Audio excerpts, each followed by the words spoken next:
कक्षा 7 प्रश्नावली 1.2 प्रश्न संख्या 1। प्रश्न संख्या 1 के 1, 2, 3 भाग दिए हैं और प्रत्येक भाग के लिए हमें पूछा है कि ऐसा पूर्णांक युग्म लिखिए जिसका प्रत्येक भाग में जिक्र किया है अलग अलग। योग ऋण 7 है, दूसरे में अंतर ऋण 10 है और तीसरे में योग 0 है। इससे पूर्व आपने पूर्णांकों के लिए योग और व्यवकलन के अंतर्गत कौन से नियम लागू रहते हैं, पूर्णांक के नियमों का पालन करते हैं, ये पढ़ा था। अब हमें सबसे पहले ए भाग में बताना है ऐसा पूर्णांक युग्म। पूर्णांक हम धन भी ले सकते हैं, ऋणात्मक भी ले सकते हैं, या केवल ऋणात्मक या केवल धनात्मक भी ले सकते हैं। ऐसा कुछ नहीं कहा गया है कि आप पूर्णांक का धनात्मक या ऋणात्मक ही लेंगे। तो हमें योग ऋण 7 लेना है, तो इसमें संख्या रेखा का हम प्रयोग करेंगे। आप बहुत ही अच्छी तरह संख्या रेखा से सीख सकते हैं। आपको ऋण 7 चाहिए जोड़ के। अब आप ऋण 7 पे आपने पहुंचना है, क्या करेंगे।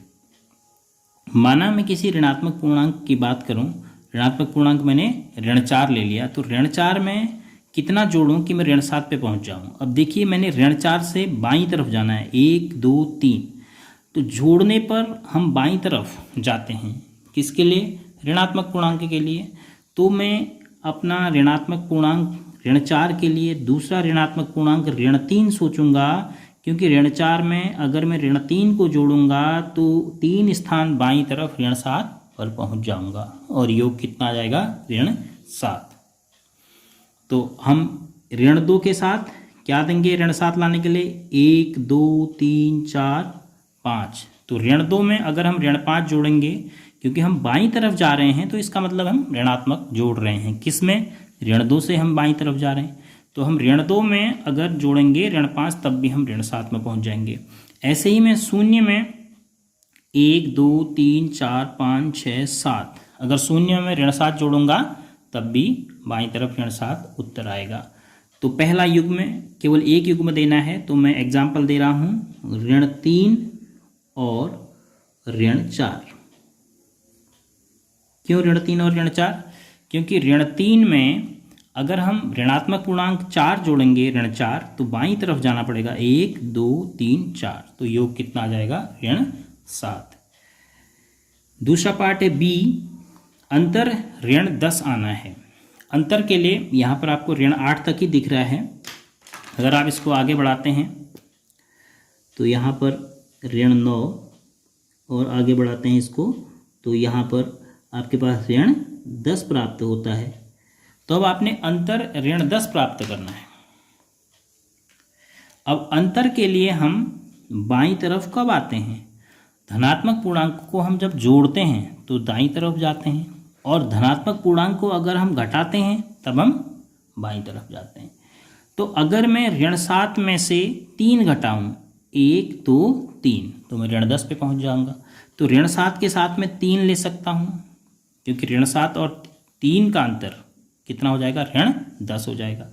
ऋण 6 के साथ में 4 ले सकता हूँ। ऋण 6 में से अगर मैं धनात्मक पूर्णांक 4 को घटाऊंगा तो ऋण 6 से बाईं तरफ जाऊंगा। ये अभी हम ऋणात्मक पूर्णांक को जोड़ रहे थे तब बाईं तरफ जा रहे थे, लेकिन अब धनात्मक पूर्णांक की बात आई तो हम धनात्मक पूर्णांक को घटा रहे हैं तब बाईं तरफ जा रहे हैं। तो ऋण 7 के लिए आप ऋण 7 के लिए 3 ले सकते हैं, ऋण 6 के लिए 4 ले सकते हैं, ऋण 5 के लिए 5 ले सकते हैं, क्योंकि ऋण 5 और 5 का अंतर ऋण 10। ऐसे ही ऋण 3 के लिए आप ऋण 7 ले सकते हैं। तो कोई भी युग्म आप दे सकते हैं। तो मैं जो युग्म दे रहा हूँ वो है ऋण 2 और 8। क्यों समझ रहे हैं इसको? ऋण 2 में से अगर मैं घटाऊंगा, अंतर करूंगा 8 का, तो बराबर ऋण 2 से मैं 8 स्थान बाईं तरफ जाऊंगा, तो कहाँ पहुंच जाऊंगा? ऋण 10। ऐसे ही ऋण 3 में जोड़ा था ऋण 4 को, ऋण 3 ये है, ऋण 3 में ऋणात्मक पूर्णांक को जोड़ा था, तो ऋणात्मक पूर्णांक को जोड़ने में भी बाईं तरफ जाते हैं। तो ऋण 3 को ऋण 4 में जोड़ने पर हम ऋण 3 से 4 स्थान बाईं तरफ ऋण 7 पर पहुंच गए। अब हमें प्राप्त करना है योग 0। इसके लिए कल आप पढ़ रहे थे हर एक पूर्णांक के लिए एक ऐसा पूर्णांक होता है कि हम दोनों पूर्णांकों को जोड़ें तो हम योगात्मक योज्य तत्समक प्राप्त करते हैं, शून्य प्राप्त करते हैं। तो अब आप सोचिए कि आप ऋण 2 में कितना जोड़ेंगे कि शून्य में पहुंच जाएं। तो 1 2 जोड़ेंगे। 2 में कितना जोड़ेंगे? अब 2 के लिए हमने देखो बाईं तरफ जाना पड़ रहा है, तो बाईं तरफ जाने के लिए ऋणात्मक को जोड़ेंगे। तो 2 में हम ऋण 2 को जोड़ेंगे, 3 में हम ऋण 3 को जोड़ेंगे, 4 में हम ऋण 4 को जोड़ेंगे, ऐसे ही ऋण 5 में हम, अब हमें देखो जोड़ने के लिए हमें ऋण 5 में हम जब जोड़ रहे हैं हमें कहाँ जाना पड़ रहा है? दाईं तरफ शून्य मिल रहा है, तो हम ऋण 5 में धन 5 को जोड़ेंगे, क्योंकि जब हम धनात्मक पूर्णांक को जोड़ेंगे तभी तो हम दाईं तरफ जाएंगे, ऋणात्मक पूर्णांक को जोड़ेंगे तो हम बाईं तरफ जाएंगे। तो इसमें बहुत सारे युग्म लिखे जा सकते हैं, हमें केवल एक ऐसा युग्म लिखना है, तो मैं ऋण 5 और 5 लिख ले रहा हूँ। दाईं तरफ का जो काम है यह केवल समझने के लिए मैंने किया है, इसको नोट करने की आवश्यकता नहीं है। नोट केवल आपने बाईं तरफ का करना है, जो ए, बी और सी के लिए प्रत्येक के लिए एक एक युग्म लिखा गया। संख्या 1 की तरह ही प्रश्न संख्या 2 में हमें पूर्णांकों के युग्म ज्ञात करने हैं, जिसमें प्रत्येक भाग में यह दिया हुआ है कि उन पूर्णांकों का अंतर या योग क्या होना चाहिए। बात करते हैं पहले भाग की। एक ऐसा ऋणात्मक पूर्णांक युग्म हमें लिखना है जिसका अंतर 8 हो। अब ऋणात्मक पूर्णांक युग्म लिखना है तो इसका मतलब दोनों पूर्णांक हमने ऋणात्मक लिखने हैं। माना मैं पहला ऋणात्मक पूर्णांक ऋण 1 ले लेता हूं, तो ऋण 1 के लिए मैं कौन सा दूसरा ऋणात्मक पूर्णांक लिखूंगा कि मुझे अंतर 8 प्राप्त हो। अब ऋणात्मक पूर्णांक में से अगर मैं ऋणात्मक पूर्णांक को ही घटाऊंगा, अगर ऋणात्मक पूर्णांकों को घटाते हैं तो दाईं तरफ जाते हैं, तो मैंने अपना पहला पूर्णांक फिक्स कर लिया ऋण 1। अब ऋण 1 में से मैं कितना स्थान दाईं तरफ जाने पर 8 पर पहुंच रहा हूं? 1 2 3 4 5 6 7 8 9 स्थान दाईं तरफ जाना पड़ रहा है मुझे 8 पर पहुंचने के लिए। तो इसका मतलब हुआ ऋण 1 में से ऋण 9 को हम घटाएंगे तो 8 पर पहुंचेंगे। अब ऋण 2 से 10 स्थान, तो ऋण 2 के लिए ऋण 10 लिखना पड़ेगा। ऋण 3 के लिए फिर हमने 8 पे पहुंचना, तो 11 स्थान, तो ऋण 3 के लिए अगर हम लिखना चाहें तो ऋण 11 लिखेंगे। तो ऐसे ही ऋण 4 के लिए ऋण 12 लिखेंगे। तो बहुत सारे हम पूर्णांकों के युग्म में लिख सकते हैं। तो पहला मैं पूर्णांक का युग्म 1 इसमें लिखना है, तो मैं लिख दे रहा हूं ऋण 2 एवं ऋण 10। अब आपको इसको करके दिखा रहे हैं। देखो इसमें बड़ा कौन है? ऋण 2 है।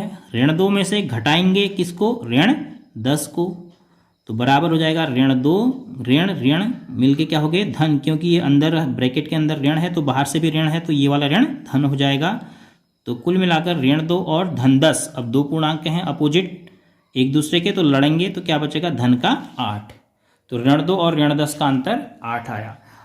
संख्या रेखा के आधार पर आप आसानी से समझ सकते हैं कि ऋण 2 के लिए अगर मैंने ऋण 10 लिखा है तो ऋण 3 के लिए फिर मैं ऋण 11 लिखूंगा, ऋण 4 के लिए ऋण 12 लिखूंगा। बहुत सारे युग्म आप पता कर सकते हैं।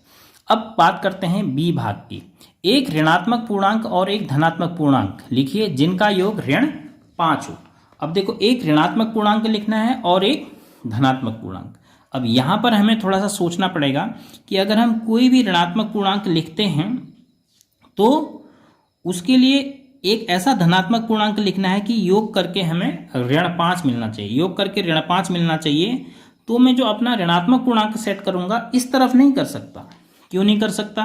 क्योंकि अगर मैं ऋण 4 में कोई भी धनात्मक जोड़ूंगा तो मुझे दाईं तरफ जाना पड़ेगा, तो ऋण 5 तो नहीं मिलेगा, क्योंकि धनात्मक पूर्णांक को जोड़ने पर हमें दाईं तरफ जाना पड़ता है।